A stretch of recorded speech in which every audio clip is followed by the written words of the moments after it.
On- Voilà. Et puis on Super, recoupera. merci Tony. Et nous mettrons à disposition l'enregistrement sur le forum du club EBIOS. Si le forum est, se prête à ce type de stockage, on verra ça en dehors de la réunion. En tout cas, un grand merci à toutes et à tous de vous être connectés ce matin. Nous avons la chance de reprendre, grâce au Club EBIOS, notre série de retours d'expérience de l'utilisation de la méthode à l'aide d'un outil labellisé ou en cours de labellisation. En tout cas, pour All4Tech, la labellisation ne fait plus de doute depuis maintenant 12-18 mois, je crois. Un petit peu Donc, plus que ça. Un petit un peu peu plus que plus, ouais. ça. Ouais, tout à fait. Et donc, c'est désormais un produit qui est tout à fait à l'état de l'art du dispositif méthodologique mis en place par le Club EBIOS avec l'appui de l'ANSSI. Je vous propose de profiter de ce retour d'expérience All4Tech. Et pour cela, je donne la main à l'équipe All4Tech. Merci beaucoup, François. Eh ben, je vais passer la main à Cyril. Tu as les droits pour partager, Cyril. Je t'en Oui, prie. d'accord. Bonjour à tous. Hop. Donc, est-ce que j'ai lancé le partage? Est-ce que tout le monde voit mon écran du coup? Alors oui, tout à fait, on voit ton PowerPoint. Ok. Du coup, je vais commencer par me présenter. Donc, Cyril Fromanger, moi, je suis consultant en cybersécurité chez Capgemini et je suis responsable du pôle conseil gouvernance sur la région Ouest, donc du côté de Nantes et toute la région, donc jusque Normandie et en descendant un peu avant Bordeaux. Voilà. Et donc aujourd'hui, nous sommes réunis dans le cadre du retour d'expérience sur la méthode EBIOS CRM et l'outillage donc du coup All4Tech. Et je vais vous présenter tout ça. N'hésitez pas à m'interrompre pendant la présentation si vous avez d'éventuelles questions ou d'éventuelles choses à partager. Donc, au niveau de la présentation aujourd'hui, on va resituer un petit peu le contexte dans lequel nous, Capgemini, on utilise cette solution et à quel moment on utilise EBIOS CRM aussi. Quelques réflexions autour de la méthode, pourquoi on a sélectionné du coup Agile Risk Manager pour effectuer nos prestations d'analyse de risque et des pistes d'amélioration dans un quatrième temps pour la partie Agile Risk Manager et enfin la conclusion. Donc, le contexte dans lequel aujourd'hui on accompagne nos différents clients, donc c'est à travers des prestations, donc essentiellement d'analyse de risque ou dans le cadre aussi d'homologation. Donc, on intervient chez différents types de clients, ça va de l'OIV jusqu'au grand ministère, et on les aide du coup dans ces dossiers à réaliser des analyses de risque. Donc, c'est des clients qui sont aujourd'hui de toute taille et de tout horizon, avec des niveaux de maturité qui vont en très faibles jusqu'à des clients qui sont très, très matures. Donc, sur la petite réflexion, donc avant la sortie de la méthode, fin 2018, début 2019, on utilisait essentiellement EBIOS 2010. Et du coup, on suivait la méthodologie EBIOS 2010 avec l'ensemble des risques intitulés dans un fichier Excel avec le suivi. L'avantage de EBIOS CRM à son arrivée, c'est ce qui nous a paru intéressant, c'était le focus sur les risques intentionnels et cyber. Et d'un côté, ça a beaucoup plu à certains clients, puisque quand on fonctionne en mode forfait, avec différents clients qui ont l'habitude de voir différents intervenants, sur EBIOS 2010, ils trouvaient ça un peu réverbatif, où à chaque fois, les consultants reprenaient l'ensemble des risques environnementaux qui pouvaient concerner leur data center, par exemple, et ça faisait souvent des redites. Alors que là, arriver avec cette méthodologie et tout de suite faire un focus spécifique sur une application spécifique en ciblant les risques cyber, ça renouvelle un peu l'approche et ils trouvaient ça très intéressant. De plus, les ateliers 3 et 4 permettent d'enrichir énormément les analyses de risque, puisque l'élaboration de scénarios stratégiques a lieu à l'atelier 3 et de scénarios opérationnels à l'atelier 4 donne un côté très enrichissant et permettent de descendre à un niveau de granularité assez bas, du coup, pour représenter des attaques potentielles qui pourraient survenir sur le SI ou sur l'application. Et ce qui est très intéressant auprès des clients et qui est appuyé un peu, on verra par la suite, grâce à l'outillage, c'est la partie itérative, pas dans le sens où du coup BIOS 2010 ne permettait pas de le faire, mais à mon sens, aujourd'hui, cette itération est facilitée par l'outillage, puisque le fait d'avoir les analyses de risque sur un outil tel que Agile Risk Manager permet de faciliter du coup la reprise d'une analyse de risque et de la faire vivre dans le temps, ce qui est plus simple que du coup d'avoir ça sur un fichier Excel ou un rapport au format Word qui va dormir dans un coin et rester comme ça pendant des années sans forcément être mis à jour. Concernant les quelques difficultés qu'on a pu retrouver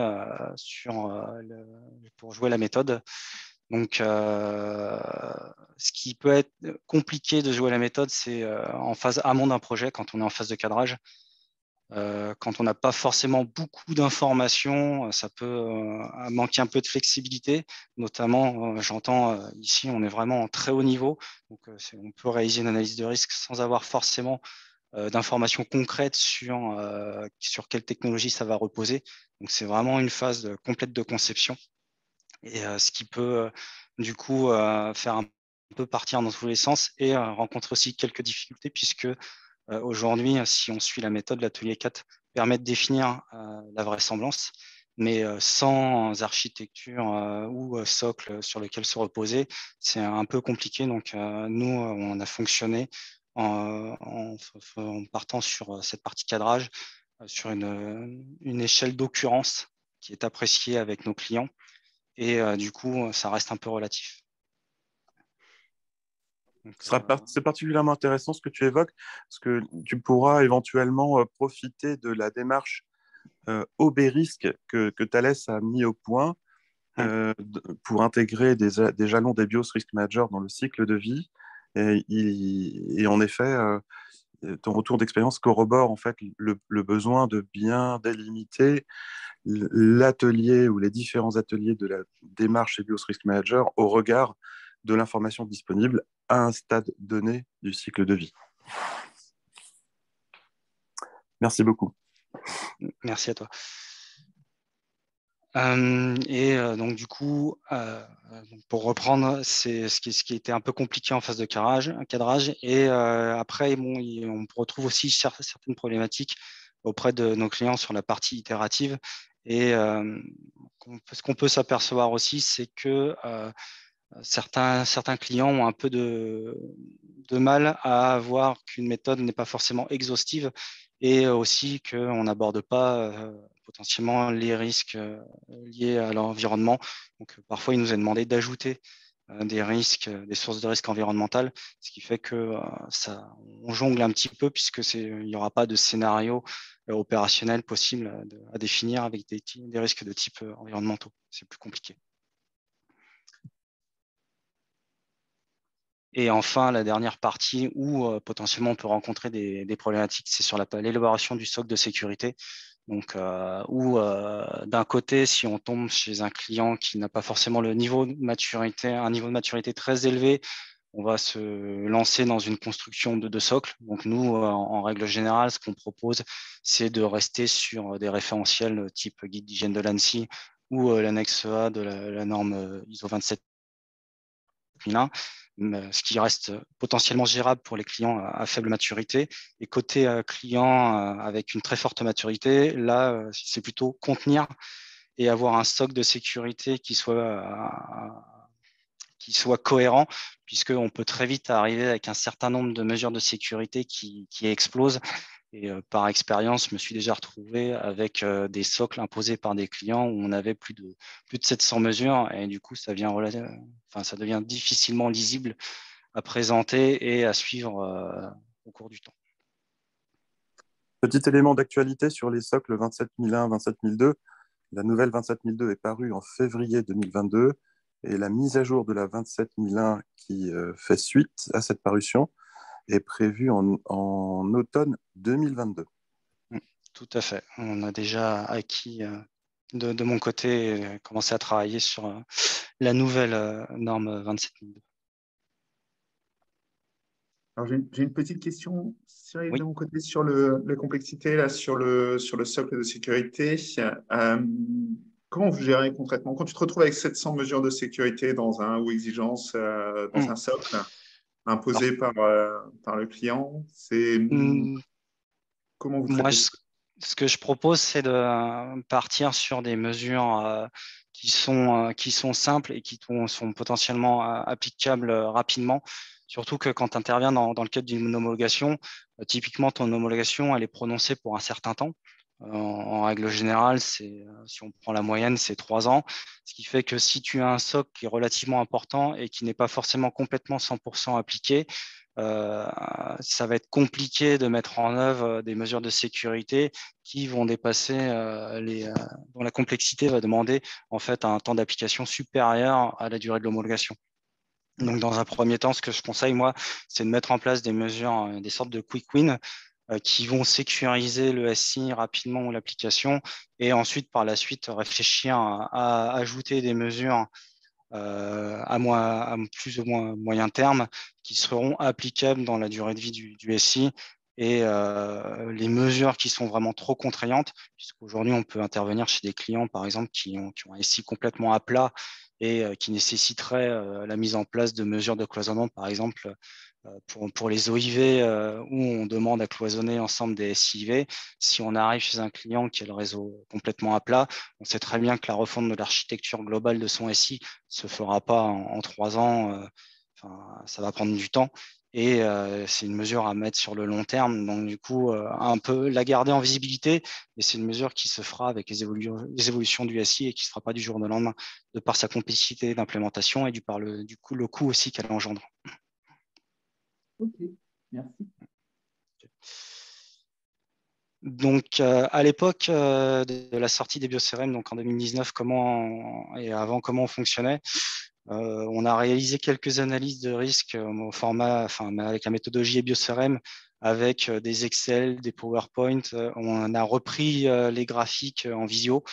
Donc, c'était assez compliqué et ça faisait relativement usine à gaz pour dérouler. Donc, ça cassait un peu la dynamique des ateliers, les comptes rendus étaient limités. La mise en forme aussi, c'était un peu dur.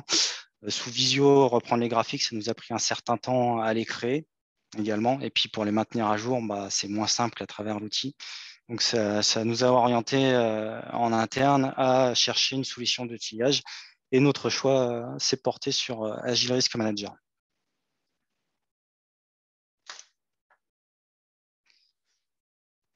Donc, les bénéfices d'Agile Risk, ce qu'on a aimé sur Agile Risk, c'est sa facilité de déploiement. Aujourd'hui, on partage l'install avec l'ensemble de nos collaborateurs et l'installation se fait rapidement. La prise en main aussi, elle est rapide.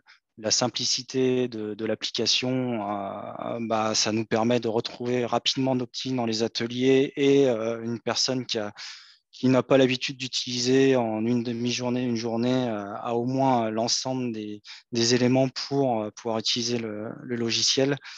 L'intégration complète de EbioCRM aussi, qui facilite le suivi des ateliers et d'éviter de louper des éléments clés. La facilité aussi pour le cycle de vie, puisque le fait de renseigner ces analyses de risque dans cet outil, ça permet d'y revenir facilement et même en cours d'analyse, de revenir un petit peu en arrière pour ajouter par exemple une source de risque, un événement redouté si au travers de l'étude, on s'aperçoit qu'on aurait manqué quelque chose. L'automatisation des rapports aussi, qui permet après un certain temps de travail d'aller assez loin pour au final avoir un rapport finalisé à presque 99%. L'adaptabilité du logiciel et la production de graphiques aussi qui permet d'avoir une meilleure visibilité et du coup de présenter des choses relativement concrètes notamment quand on fait des restitutions et qu'on s'adresse à une population un peu moins technique, plus dirigeant, d'avoir une vision concrète des risques auxquels ils s'exposent et des chemins, leur présenter les chemins potentiels d'attaque. Donc pour revenir à la facilité de déploiement, comme je l'ai spécifié au préalable, il suffit d'envoyer l'install du logiciel au collaborateur pour qu'il l'installe sur son poste. Les mises à jour se font aussi facilement, puisqu'il suffit de lancer le logiciel en mode administrateur et d'aller interroger le serveur de dépôt pour voir s'il y a une mise à jour potentielle. Le système de licence flottante aussi, qui est simple d'utilisation et qui permet d'attribuer facilement des licences à l'ensemble des collaborateurs qui disposent du logiciel.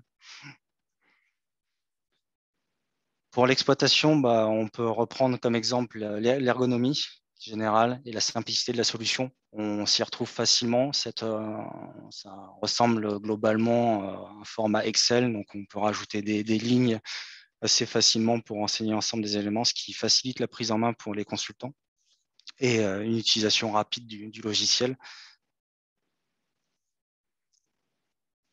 L'avantage aussi, c'est la reprise de la méthodologie. On peut sélectionner tout l'ensemble des ateliers et switcher facilement de l'atelier 1 à l'atelier 5 et ainsi manquer aucun élément de la méthode. Ce qui reste structurant pour les participants et ce qui laisse de la souplesse aussi, puisqu'on peut facilement retourner en arrière si, par exemple, on est à l'atelier 3, mais on s'aperçoit qu'on a oublié quelque chose ou omis quelque chose à l'atelier 2. On peut ainsi le renseigner rapidement en séance. Sachant que nous, du coup, pour pallier aux échanges problématiques, ce qu'on propose à nos clients, c'est de partager notre écran avec le déroulé de l'analyse de risque via All4Tech lorsque nous sommes à distance via Teams ou avec un partage d'écran sur un déport lorsque nous sommes en présentiel, ce qui est beaucoup plus visuel pour l'ensemble de nos clients et puisque l'Excel, ça peut être jouable sur les ateliers 1 et les ateliers 2, mais à partir de l'atelier 3, ça devient relativement compliqué à mettre en œuvre. Donc on retrouve aussi le cycle de vie et le fait d'avoir tout renseigné dans All4Tech, ça permet de faciliter la reprise de l'analyse de risque. Le suivi du PAX aussi est facilité puisqu'on est capable de le renseigner complètement dans le logiciel, ce qui permet de faire un suivi complet de celui-ci. J'ai même certains clients qui aujourd'hui l'utilisent, par exemple, comme le socle de sécurité, c'est la politique de sécurité, ce qui leur permet d'avoir une vision de l'application des mesures de la politique de sécurité de l'organisme. L'automatisation des rapports. Donc, en interne, chez Capgemini, notre équipe a travaillé en collaboration aussi avec All4Tech pour qu'on ait un rapport qui soit généré complètement de A à Z sans aucune retouche. Et donc avec les équipes de Tony, et aujourd'hui on est presque arrivé à c'est pour ça que je disais 95%, puisqu'on est presque arrivé à un rapport totalement généré automatiquement, sans retouche finale dans le Word.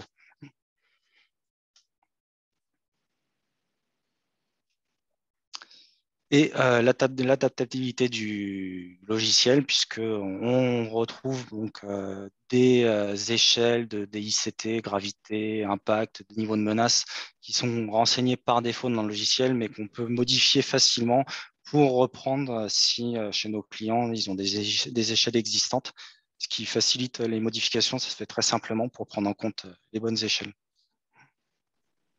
Cyril, dans ta practice de consulting, est-ce que tu as aussi un client qui exige une licence de Agile Risk Manager pour pouvoir exploiter le module d'analyse de risque par la suite? Alors aujourd'hui, on n'a pas nous communiqué de licence auprès de nos clients. En revanche, moi, quand j'arrive en prestation avec nos équipes, on présente la solution Agile Risk Manager, on informe le client qu'on l'utilisera et si notre client est intéressé par cette solution, on le met en contact avec Tony et on l'encourage fortement aussi en fonction de ses besoins, notamment s'il a beaucoup d'analyses de risque à réaliser, à suivre, de s'outiller. Et là, ce qu'on fait donc du coup, dans une potentielle optique d'outillage, on fournit un export de l'analyse de risque au final, ce qui permet à nos clients d'avoir cet export et le jour où ils décident de s'outiller, de l'importer.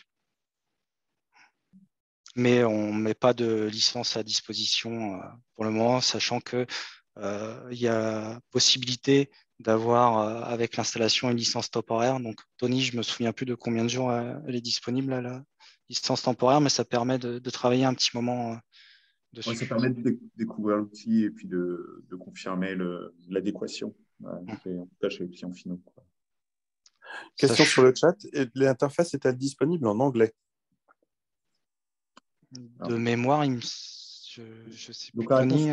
ouais, l'interface, l'outil est disponible en anglais. C'est un switch dans l'interface. Et à la fois, l'outil et la majeure partie des bases de connaissances sont aussi disponibles en anglais, quoi. Vous pouvez passer indifféremment de l'un à l'autre. Il n'y a pas de difficulté. Et quand on reparlait des stocks de sécurité, par exemple aussi, le logiciel de base All4Tech propose un certain nombre de socles de sécurité qui sont exportables au format Excel, ce qui permet aussi de travailler à côté avec et de les importer. Donc, si demain, on n'a pas d'idée de socle de sécurité à soumettre à un client qui n'a pas le niveau de maturité assez élevé, ça nous permet de se baser sur un socle.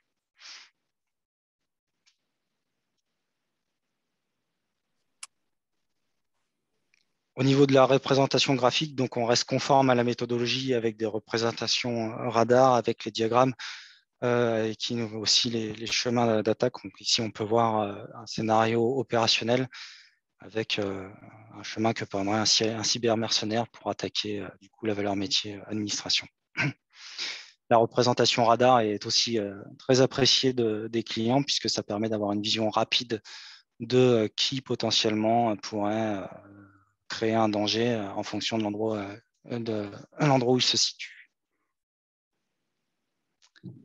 Et concernant le suivi des risques, avec le PAX, on peut avoir un suivi. Donc de base, on se base sur on va jusqu'à 18 mois et on switch, donc ça fait 3, 6, 9, 12 et 18, ce qui nous permet d'avoir un suivi de l'évolution de l'ensemble des risques au cours des 18 mois avec l'évolution de la mise en œuvre des mesures de sécurité. Concernant les petits éléments qui sont perfectibles et qui pourraient faire l'objet d'une amélioration donc, au sein d'Agile Risk Manager, ce qu'on a retenu, c'est la partie socle de sécurité, donc les référentiels proposés qui sont en pluriel et pertinents. Leur format qui ne correspond pas forcément au tableau proposé sur AM, ce qui entraîne des problèmes d'export ou de lisibilité pour la suite de l'étude. Le deuxième point, c'était concernant les exports où la version d'Excel n'était pas forcément en adéquation avec l'Excel qu'on utilisait nous, ce qui créait des problèmes de mise en forme, mais ce souci a été réglé en 2.5.0, comme l'a énoncé Tony. La documentation qui reste un peu sommaire, du coup, qui est peu explicitée, donc pour les personnes qui... Allô? Cyril?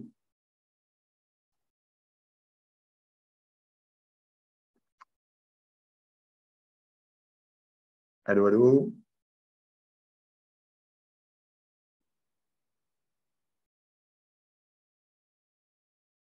qui sont complémentaires. Ce que je trouverais intéressant, moi, de mon côté aussi, c'est d'associer un pourcentage d'avancement sur l'application de la mesure. Aujourd'hui, on est capable de dire si la mesure est appliquée, non appliquée ou en cours. Je sais que certains clients apprécient d'avoir un niveau d'avancement qui peut être plus ou moins relatif à apprécier, mais il y en a qui aiment bien illustrer en se disant telle mesure est appliquée à 25%, 50% ou 80%, même si ça peut être compliqué à apprécier. Et ce qu'on pourrait recommander aussi, c'est ajouter des colonnes supplémentaires d'infos libres qui seraient utilisables pour la génération des rapports. Et ce qui permettrait du coup d'intégrer dans le rapport Word les documents importés dans la base de référence de manière à pouvoir automatiser et les générer à 100%, puisqu'aujourd'hui, du coup, on a encore quelques actions à faire de notre côté pour avoir un rapport qui soit livrable à 100%. Est-ce que vous avez des questions, des choses à partager? Je laisse l'audience s'exprimer. Est-ce que des personnes lèvent la main?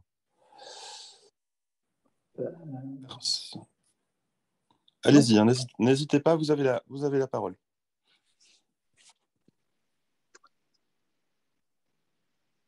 Alors moi, j'ai une question très concrète, du coup, très concrète. Le dernier point que tu as remonté dans les choses améliorables, Cyril, c'est que quand vous générez le rapport, ouais, vous aimeriez mettre au bout toutes les pièces jointes qui ont été associées à l'analyse de risque. Hein. C'est ça, je comprends bien? C'est ça, oui. Il me semble que Olivier a dû partager ces éléments avec toi.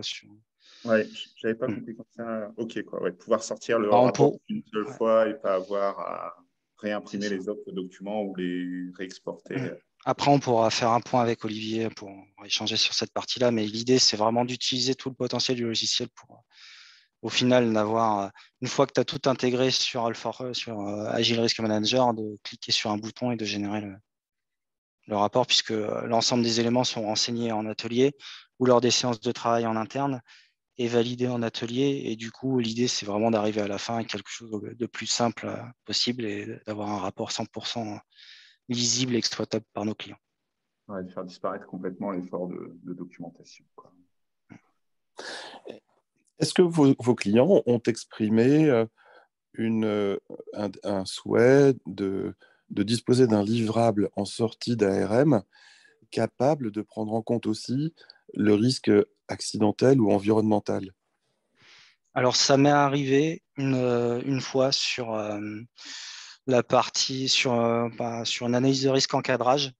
Donc, dans ce cadre-là, ce qu'on a réalisé, c'est que sur la partie source de risque, on a mis des risques accidentels ou environnementaux, mais sans événements redoutés, il n'y a pas peu de possibilités. Enfin, de mon point de vue, c'est compliqué d'associer quelque chose d'un événement redouté sur un risque, par exemple un risque d'inondation volontairement, ça ne se ferait pas. Et ensuite, on a un peu au niveau des ateliers 3 donc, c'était plus quand on était en cadrage, on n'a pas fait de scénario opérationnel, mais lors des scénarios stratégiques, on a repris la source de risque pour aller atteindre la valeur métier en mettant du coup survenue d'une inondation. Et c'est comme ça qu'on l'a représenté pour nos clients. Après, ça m'est arrivé qu'une fois personnellement. J'ai d'autres collègues qui le font régulièrement, mais je n'ai pas eu leur retour avant de construire les salles de présentation. Donc, à l'issue de ta prestation, le client dispose d'un rapport avec l'ensemble des documents en appui.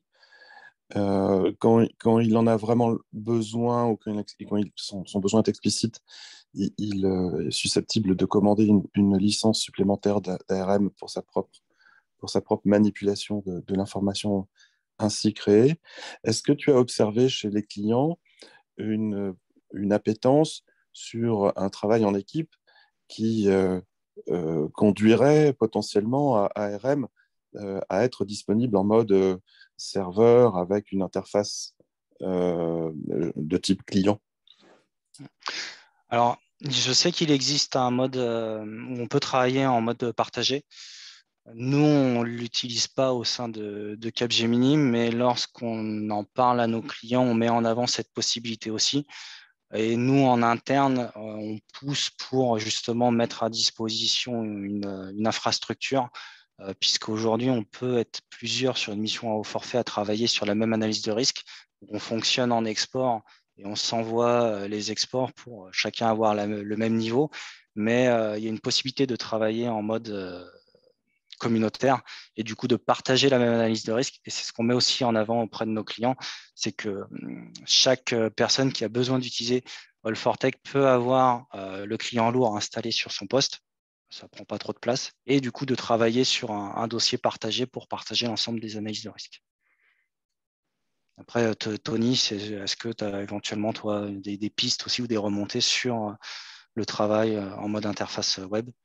Alors, sur le travail en mode interface web, non. Par contre, effectivement, l'application, elle est à 100% collaborative et c'est exactement la même expérience qu'en mono utilisateur. Hein. La seule différence, c'est comme tu le disais à l'instant, en mode mono utilisateur, on a un dépôt qui est local en mode collaboratif, on a un dépôt qui est partagé, quoi. Voilà.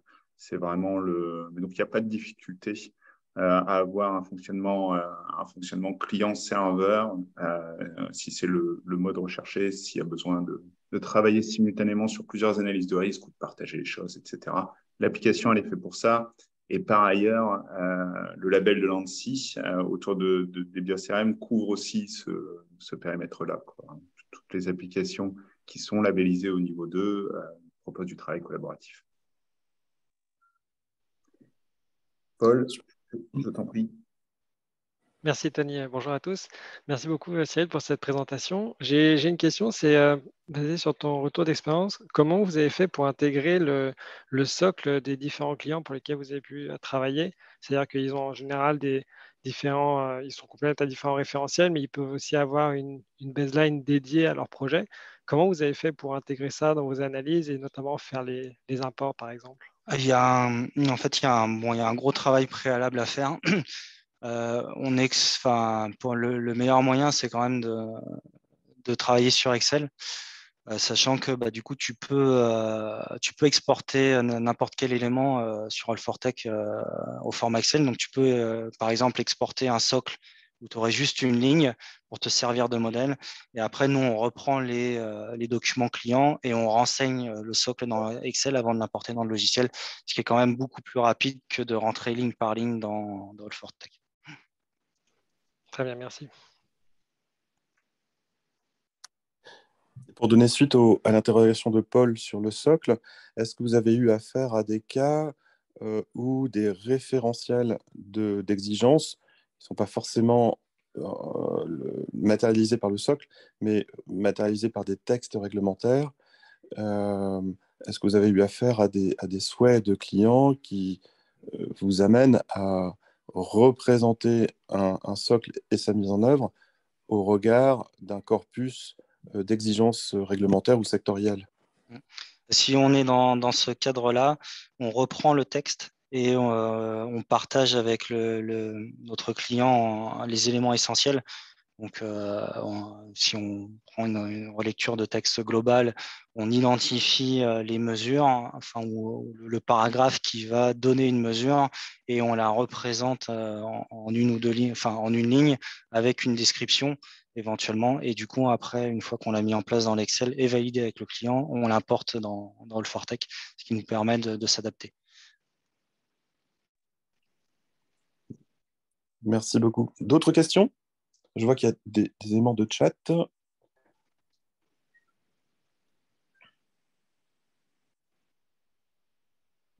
OK. Est-ce que vous avez été amené à exploiter la base de connaissances du MITRE pour élaborer des scénarios opérationnels? Alors, on utilise la base de connaissances. Après, ce que j'aime bien sur les scénarios opérationnels aussi, pour que ce soit plus représentatif pour le client, personnaliser les éléments, en fait, les actions élémentaires. Donc, j'essaie au maximum aussi de les contextualiser. Donc, plutôt que de faire des éléments, des actions élémentaires génériques, par exemple en tapant recherche source ouverte, je pourrais être amené à plutôt identifier le personnel de telle administration sur un réseau social ou quelque chose comme ça, pour que ça soit un peu plus parlant et concret aussi pour les personnes qui n'ont pas forcément accès au référentiel ou des connaissances sur cette partie. Donc j'essaie de contextualiser, vulgariser au maximum pour au final reprendre l'idée du référentiel, mais la contextualiser pour le client. Mmh. Ouais, c'est un invariant pratique ouais, très, très observable dans plein de contextes, ouais, en effet. Est-ce que vous avez abordé des sujets, projets hébergés ou exécutés dans un environnement cloud, Azure, AWS, GCP, ou dans un contexte un peu plus bureautique, où tu as apprécié le cyber-risque lié à l'usage d'une techno américaine ou chinoise? Ça nous est arrivé, oui, on est sur des hébergements, oui, cloud pour certains, pour des grandes administrations. Donc, on a parcouru ces éléments aussi. Après, sur particulièrement plus technologique, là, non, ça pour le coup, ça ne nous est pas encore arrivé de prendre en compte le type de technologie utilisée, à savoir si c'était du Cisco ou si c'était du Huawei ou un truc comme ça. De ce côté-là, on s'y est pas penché, non. Est-ce que tu penses que ARM, avec le champ fonctionnel offert aujourd'hui, est capable d'offrir l'environnement d'analyse relativement proche des observations de pentest ou d'observations de scénarios de compromission très proches de la réalité, très proches des biens supports inventoriés? Je pense qu'en fonction du niveau de granularité sur lequel on descend pour la définition des biens en support et du temps aussi, puisque après, il y a une contrainte temporelle aussi, mais si un client aujourd'hui a du temps, et qu'on va, au niveau de la définition des biens en support, on est capable d'aller jusqu'à la version du firmware ou quoi que ce soit. Ça permet à l'équipe derrière éventuellement d'identifier des vulnérabilités qui sont parues récemment et de construire des scénarios qui sont plus proches du réel et qui peuvent potentiellement, à mon sens, être mis en œuvre par la suite sur des tests d'intrusion pour voir si un pentester arrive à les jouer. Mais après, on reste limité sur une contrainte temporelle. Et c'est vrai que l'activité et le rythme pour certains organismes, pour qui, si on rentre dans le cadre d'une homologation, des analyses de risque, ils en font X. Je pense que sur certains organismes, on doit être à 10, 15 par mois. Donc, ça peut être compliqué pour certains clients d'aller aussi bas. Mais pour moi, potentiellement, on peut descendre très bas, oui. Et selon ta pratique, avec le recul de pratique, à partir de combien de scénarios opérationnels ou de combien de scénarios stratégiques tu considères une analyse complexe? Alors, sur le nombre de scénarios, ça peut partir. Ce qu'on fait, c'est que nous, on se limite aussi, on reprend la méthode, on se limite à un maximum 10 valeurs métiers et on évite de partir sur trop de scénarios aussi, puisque là, pour moi, comme la méthode n'a pas vocation à être exhaustive, on peut étudier des scénarios. Je pense que si on arrive à 20-25 scénarios, on est déjà sur quelque chose d'assez complexe. Et puis voir le nombre de scénarios qui peuvent être retenus, c'est ce qu'on suggère aussi à nos clients. C'est cette possibilité au sein de Agile Risk de pouvoir cocher ou décocher pour continuer l'étude sur tel ou tel scénario ou sur telle source de risque ou événement redouté. Et même si ça n'apparaît pas du coup dans le rapport final, ou si on décide de le faire apparaître, ça permet par exemple sur une présentation à la direction, de montrer que ces éléments ont été étudiés, pris en compte, mais écartés avec une justification valable. Mais moi, je crois que sur des scénarios, on est peut-être monté à une vingtaine max de scénarios, et ça me semble relativement important déjà juste pour une simple application. Merci beaucoup. Pour information, il y a une nouvelle version de la 27005 et on a une cheville ouvrière de la task force en normalisation, Paul, qui est là, ici, dans l'audience. La nouvelle 27005 va intégrer des principes des BIOS Risk Manager. Est-ce que dans ce cadre-là, tu imagines un effet potentiel de la méthodologie EBIOS Risk Manager dans le cadre de pratique de gestion des risques chez tes clients? Ouais, j'étais pas au courant de cet élément et du coup, pour l'instant, c'est une bonne question. Ouais. En fait, ça risque, potentiellement, c'est influençable, c'est un élément d'influence, c'est clair. En tout cas, avec Agile Risk Manager qui est nativement labellisé EBIOS Risk Manager, on a une conformité avec la prochaine version de la 27005, donc le bénéfice est a priori tangible. Maintenant, euh, probablement que si les clients ont un contexte d'SMSI certifié 27001 s'appuyant sur un cadre de gestion de risque conforme 27005, il est fort vraisemblable que l'intégration des principes EBIOS Risk Manager qui figurent dans la nouvelle annexe A de la 27005 sera susceptible de renforcer encore un peu plus l'appropriation d'EBIOS Risk Manager au sein des environnements certifiés. Alors, je peux, juste pour compléter sur ce point, j'allais dire d'un point de vue éditeur. Donc, effectivement, sur la mise à jour de la 27005, c'est un sujet qu'on suit de très, très près, notamment parce qu'on a un petit tiers de nos utilisateurs qui sont à l'étranger où le mot EBIOS-CRM n'est pas le terme principal, mais qui souhaitent malgré tout utiliser ce type de process. Et donc, on est en train de travailler à la construction d'une version de l'application où les concepts ISO 27005, notamment le vocabulaire qui change un peu, etc., seront directement disponibles, quoi. Ça permettra aux gens de faire une analyse de risque en faisant de l'EBIOS CRM et puis de sortir du reporting, soit plutôt orienté ISO 27005, soit plutôt orienté EBIOS CRM en fonction de ce dont ils ont besoin. Voilà. Merci pour ce complément. D'autres questions sur le pont?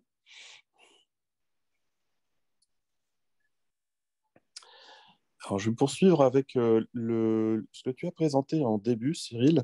C'est une espèce d'équivalent d'atelier 4 pour la phase de cadrage. Est-ce que tu peux développer ce point-là? Du coup, oui, normalement sur l'atelier 4, on est capable de définir des vraisemblances. Donc après, en utilisant la méthode complexe, en donnant une difficulté taux de réalisation et une probabilité, ce qui nous donne une définition de la vraisemblance. Quand on est en phase de cadrage, cet atelier 4, il n'est pas forcément possible à jouer, puisqu'on peut arriver sur le papier en disant aujourd'hui, on va mettre en place un nouveau SI. On sait que le fonctionnement de ces SI, donc, il va permettre, par exemple, de délivrer un service aux usagers. En revanche, on n'est pas capable de définir des biens en support définitifs. Donc, on reste sur des choses génériques avec des équipements en réseau, des serveurs, mais on n'a pas plus d'informations sur les technologies qui vont être mises en œuvre. On peut aussi ne pas avoir l'information fixée sur comment va être géré le SI. Est-ce que le client va faire appel éventuellement à un prestataire ou est-ce que tout va être généré en interne? Donc, il manque énormément d'informations pour pouvoir définir des scénarios opérationnels. Et je me suis un peu basé, il y a un fil de discussion sur le forum du Club EBIOS où il y a un gros échange là-dessus où plusieurs membres ont échangé sur comment calculer la vraisemblance quand on ne joue pas l'atelier 4. Et nous, ce qu'on a un peu travaillé, on avait déjà aussi travaillé sur cette échelle avant. On a constitué une échelle d'occurrence avec du coup une probabilité d'occurrence en fonction d'un temps donné. Et en échangeant avec le RSSI en question, on est parti sur cette échelle d'occurrence pour en définir une vraisemblance. Donc, c'était une échelle sur 4 niveaux, et sachant que du coup, si on considérait que l'occurrence était fort peu probable par exemple sur plus d'une centaine d'années, du coup, le scénario serait peu vraisemblable. Très clair. Donc, finalement, cet équivalent d'atelier 4, c'est en fait une proposition pour finalement ne pas bloquer l'analyse en phase de cadrage et travailler sur une hypothèse de vraisemblance dès la phase de cadrage, en fonction des besoins du contexte. C'est ça? Tout à fait, oui. Et après, ce qu'on suggère, c'est que lors de l'écriture du dossier d'architecture technique avec la fixation des éléments, de reprendre l'analyse de risque et de faire une mise à jour de celle-ci pour qu'elle soit avec une vraisemblance mieux calculée et des risques qui aient un niveau de gravité qui soit beaucoup plus représentatif de ce qui a été fait au préalable. Super. Est-ce que vous êtes arrivé d'utiliser, là pour le coup, lorsque vous avez des scénarios opérationnels d'un vrai atelier 4 défini, de les utiliser comme cahier des charges d'une supervision de sécurité. Je ne l'ai pas joué actuellement, mais nous, on a une offre service manager et c'est une des options qu'on inclut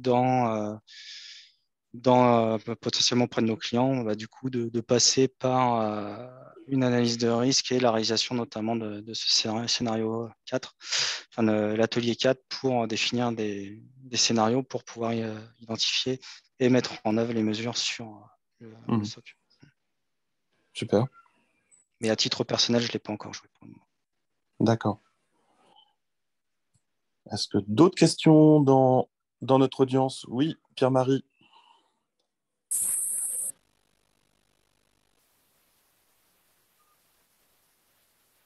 Pierre-Marie Allemand, tu as la main. Par contre, on ne t'entend pas. Un peu voix, mais on Oui, t'entend. ça marche.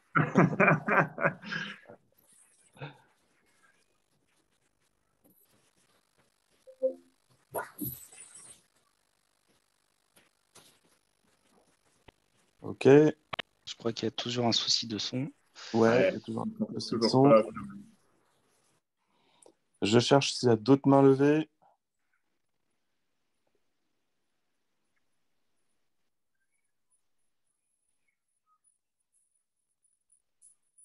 Très bien. Un commentaire sur cet usage et sur l'ensemble de cette activité, Tony, pour All4Tech? Alors, justement, Pierre-Marie, si tu le souhaites, tu peux poser ta question sur le chat. Hein. Si tu n'arrives pas à récupérer le son, ça peut être une bonne manière de faire, quoi. Merci, Tony. Alors oui, de notre côté, d'abord, un grand merci à Cyril et puis à Calvemini pour ce partage. Hein. C'est toujours très intéressant pour nous d'avoir un maximum de feedback de la part de nos utilisateurs. C'est chouette de voir le rapport rentrer en action et puis que l'objectif qu'on s'était fixé au départ, c'est-à-dire d'arriver tout doucement à zéro production documentaire manuelle, est devenu une réalité quasiment. Merci beaucoup pour ça. Et puis, de manière générale, pour toutes les personnes qui sont là et qui ne seraient pas déjà utilisateurs, hein, si le sujet vous intéresse autour d'Agile Risk Manager, si vous voulez voir à quoi ça ressemble, pouvoir essayer par vous-même, etc., il ne faut pas hésiter à revenir vers nous. On discutera bien volontiers et puis on partagera un petit peu avec vous tous les feedbacks qu'on a pu aussi avoir par le passé, que ce soit sur la mise en œuvre de la méthode ou sur la mise en œuvre de l'outil. Je vois qu'une deuxième main se lève. Philippe Touron. Tu as la main, Philippe. Bonjour à tous, vous m'entendez? Oui, très bien. Ok. Alors, je suis arrivé pas au début de la présentation, donc ça a peut-être été dit, mais est-ce qu'on peut agréger des analyses de risque? Par exemple, si on a plusieurs périmètres que l'on mène en parallèle ou que l'on construit dans le temps, est-ce qu'on peut regrouper des analyses de risque pour factoriser l'ensemble des composants de l'analyse et surtout avoir une vision globale du risque et des plans de traitement? Alors, du coup, Tony, moi, je ne l'ai pas utilisé comme ça, donc potentiellement, je te laisserai la main. Donc la réponse, Philippe, c'est oui. Alors, il y a Agile Risk Manager et en fait, il y a un module dédié à la construction de tableaux de bord et qui s'appelle Agile Risk Board, qui est vraiment, l'idée, c'est de l'agrégation d'analyse de risque. C'est du pilotage pur et dur et vous y récupérez toutes les informations qui sont disponibles dans vos analyses de risque. Et ensuite, on vous donne tous les outils. Hein. C'est un jeu de briques pour construire les tableaux de bord et les partager librement au sein de l'organisation. Voilà. Donc, l'idée aujourd'hui, ce n'est pas de vous faire une démo de cet outil-là, mais grosso modo, imaginez, vous avez toutes les infos qui viennent de toutes vos analyses de risque, vous les agrégez, vous construisez autant de tableaux de bord que vous le souhaitez. C'est-à-dire que vous pouvez avoir des tableaux de bord par profil de gens intéressés par les informations que vous souhaitez partager. Et puis, pour le coup, ces tableaux de bord, ensuite, vous les partagez avec tous les acteurs qui sont concernés par le sujet SSI au sein de vos organisations. Ça répond à ta question, Philippe? Ok, merci. Après, voilà, il faut regarder un peu en détail. L'idée, c'est vraiment qu'on a plusieurs périmètres, par exemple, de certification, de pouvoir choisir d'étendre le périmètre et d'agréger une deuxième partie du SI dans laquelle on a déjà fait une analyse de risque pour voir s'il y a des risques qui se réalisent et qu'on voudrait diminuer. Mais voilà, il faudrait voir de manière pratique un petit peu comment cette agrégation se passe pour voir si ce genre de cas est faisable. Ouais. Merci. De rien, je t'en prie.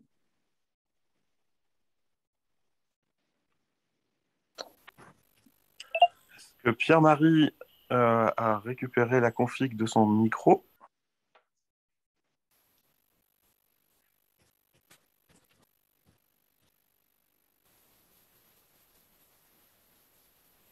Ok, eh bien, s'il n'y a pas d'autres commentaires ou d'interrogations, je vous remercie beaucoup, Capgemini et All4Tech, d'avoir bien voulu vous prêter à l'exercice de ce retour d'expérience. La prochaine séance de retour d'expérience aura lieu le 15 septembre à 10h. Et vous serez bien sûr bienvenus pour découvrir le retour d'expérience d'un autre éditeur et d'un autre partenaire de cet éditeur qui s'appelle Adasis. Un grand merci à tous pour votre participation.